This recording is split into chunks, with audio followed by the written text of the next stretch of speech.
Talagang laking ginawa ko dyan sa Globe Duo. Isang dial lang, andyan na. Kausap mo na sila. Konektado ka agad. Malinaw. Nanay ako eh. Oras-oras naisip mo yung anak mo. Ngayon, basta gusto ko siyang tawagan, tawag na agad ako.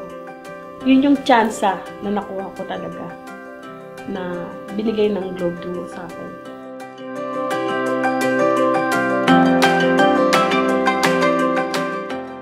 Tapos pag nagtatrabaho ako, pag medyo may time ako, pupunta ako sa washroom, tumatawag ako.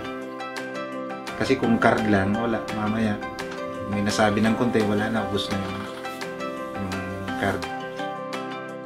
Kasi sa data, nag-iisip ka anong oras ka kailangan, nasa wifi, ano pa ba, ganon. Sa Globe, paglabas ko ng bahay, tatawag na ako. Nanay, naglalakad na ako. Saan na naglalakad na ako?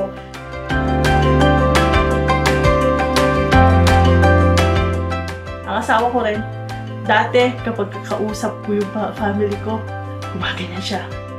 Airtime mo. Ngayon, kahit kapag kausap ko na si mama, he doesn't care about it because he know na Globe Duo. Nakatipid kami. Tapos, yung mga pamilya namin sa Pinas talagang nakakausap namin.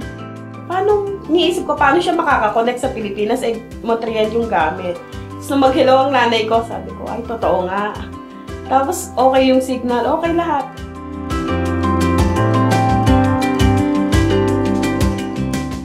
Siyempre, araw-araw na telebabad.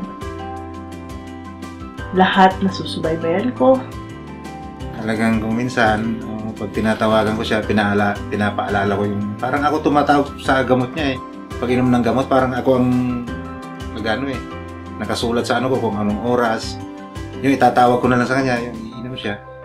Ngayon, mag-PM lang siya na lulukoy niya ako. Mother, kinikilig ako. Tawag agad ako, ba't kinikilig ka? Nakita kayo crush ko. Na, okay, ganyan. Kasi dati hindi ko nagagawa yun, di ba?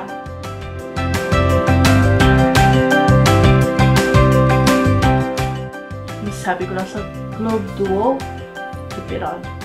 We love the service and we hope na mag-continue pa.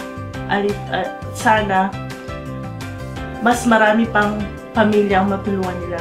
Maraming salamat kasi hindi lang basta may Globe, may tawag, kundi yung pamilya naming mga OFW. Binigyan nyo kami ng tsansa na makakonekta. Sana tanggalin yan kasi paano na ako, lalo ako nasanay na ako dyan.